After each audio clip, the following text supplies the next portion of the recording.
Seorang wanita yang ingin melahirkan, tidak sengaja tersambar petir. Ia sekarat ketika dibawa ke rumah sakit, dan meninggal. Ajaibnya ia berhasil melahirkan. Tapi anak ini berbeda. Dia tidak memiliki bulu, dan semua kulitnya putih. Dokter mengetahui ini adalah albinisme.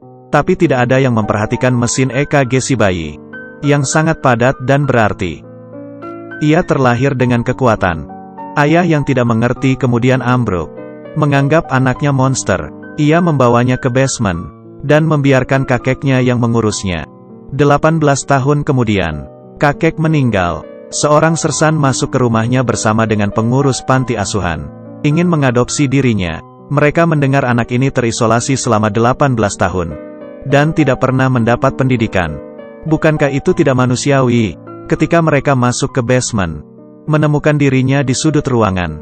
Kulitnya yang putih bersih, dan mata berwarna pink, membuat mereka kaget.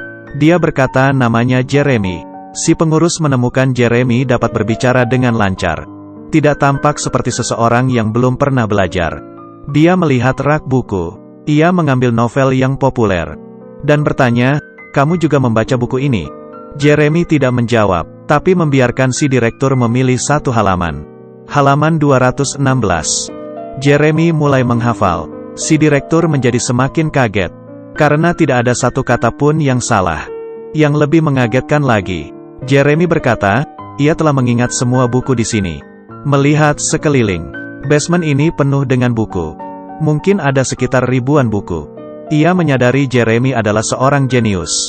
Tapi ia tidak tahu, ini hanyalah sebagian kecil dari kemampuan Jeremy. Baru saja ia keluar rumah. Mobil di luar membunyikan klakson. Si serif juga menyadari, atap rumah Jeremy terdapat banyak penangkal petir. Apakah penghuni rumah ini sebegitu takutnya pada petir? Sementara itu, Jeremy dibawa ke panti asuhan. Kalimat pertama para anak lelaki di sini adalah, "Makhluk apa itu?" Penampilan Jeremy membuatnya susah. Dia akan dikucilkan. Saat makan siang, seorang tukang buli membawa temannya duduk. Tidak hanya menertawakan Jeremy, tapi mengambil sebuah sendok, dan mengusili Jeremy, untuk mempermalukannya.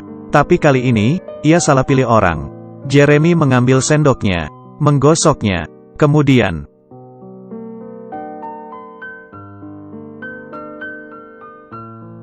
semua sendok di aula terhisap, menakuti semua orang.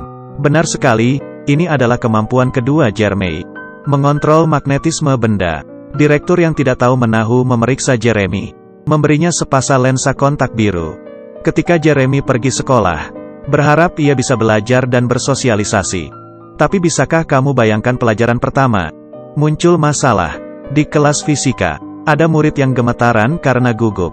Karena gurunya sedang melakukan eksperimen listrik. Ia menyetrum alat itu dengan listrik. Induksi apa? Ia menjadi semakin emosional. Listrik itu menjadi semakin tinggi. Salah satunya keluar melalui kelas. Mengenai Jeremy, dia tidak berlistrik, tapi dirinya tersetrum. Salah satu listrik menyambar lagi. Mengangkat Jeremy. Ini adalah kemampuannya yang ketiga. Menarik arus listrik, yang terjadi di depanku. Benar-benar di luar nalar guru fisika. Ia langsung bereaksi, merusak peralatan itu dengan bangku kayu, dan membuat peralatan itu kehilangan tenaga. Tubuh Jeremy berasap. Ketika si guru menyentuhnya, rambut di tangannya langsung berdiri. Seperti ada listrik yang mengaliri tubuhnya. Juga membuat sensasi yang keren, yang akan dia ingat untuk waktu yang lama. Kemudian si serif mengunjungi Jeremy. Dokter berkata ia tidak tahu apa-apa. Tidak ada jejak listrik. Saat Jeremy pulang ke panti asuhan, banyak ahli dan cendekiawan menunggunya. Seorang dokter memberitahunya, tes ini menunjukkan dirimu adalah orang tercerdas sepanjang sejarah. Tapi ia seakan tidak senang. Mukanya penuh ancaman dan pertanyaan. Dia juga memperlakukan Jeremy sebagai orang aneh. Seperti tukang buli di panti asuhan. Dibandingkan dengan manusia yang jahat, Jeremy lebih suka dengan binatang. Hari ini di hutan, ia melihat seekor rusa dibunuh. Si polisi gendut yang membawa anak-anak ini berburu. Ia juga berkata, tembakanku sempurna, dan rusanya tidak kesakitan. Jeremy yang mendengarnya, menaruh tangannya di atas rusa, lalu memegang si polisi gendut.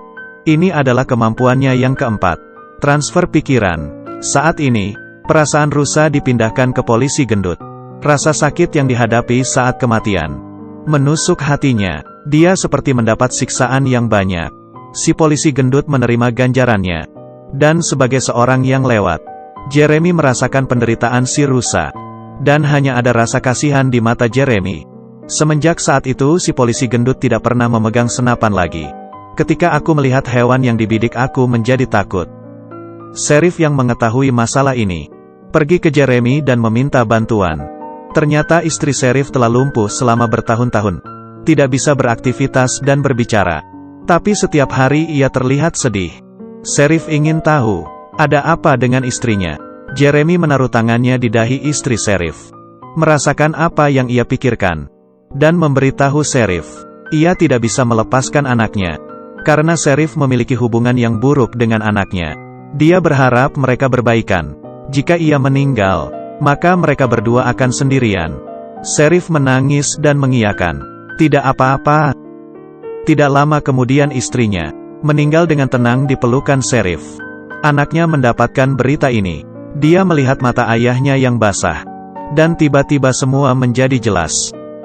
Ayah. Mereka berpelukan dengan erat. Jeremy melihat kehangatan ini dari atas. Matanya iri. Keesokan harinya Jeremy menemukan seorang perempuan. Teman sekolahnya. Satu-satunya teman yang tidak mengucilkan Jeremy. Kencan pertama Jeremy. Ia memegang tangannya. Menunjukkan kemampuannya. Transfer pikiran. Temannya merasa ada listrik yang mengalir. Tangannya agak gemetar. Rasanya sangat aneh. Kali ini Jeremy dapat mengetahui pikiran dirinya. Ia juga dapat mengetahui pikiran Jeremy. Kamu merasa kamu kurang cantik. Kamu merasa sangat kesepian. Mereka berbicara kepada satu sama lain. Perasaan yang ada di dalam hati orang lain. Seperti teman yang sudah mengenal lama. Ketika si perempuan semakin mendekat, ayahnya tiba-tiba muncul.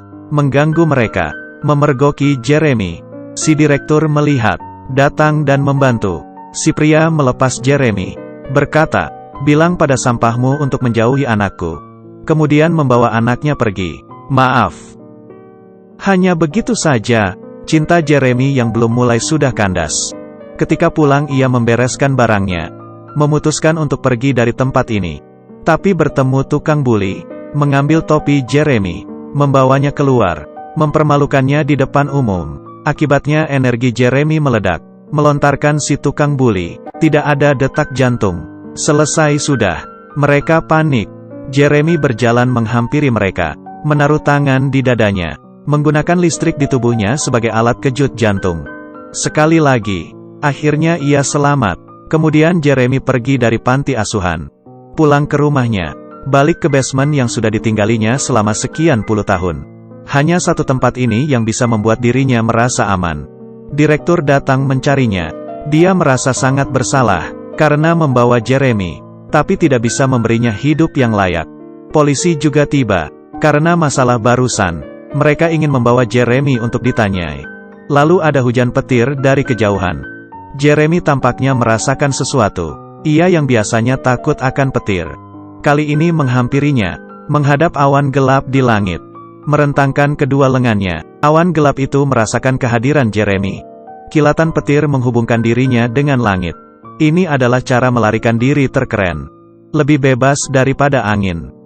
Kemudian tubuh Jeremy bersinar. Menjadi cahaya yang menyilaukan dan menghilang. Ada yang berkata, Jeremy tidak pantas berada di bumi. Ada juga yang berkata Jeremy adalah seorang malaikat yang jatuh. Setelah merasakan pahit manisnya kehidupan. Akhirnya kembali ke tempat yang seharusnya.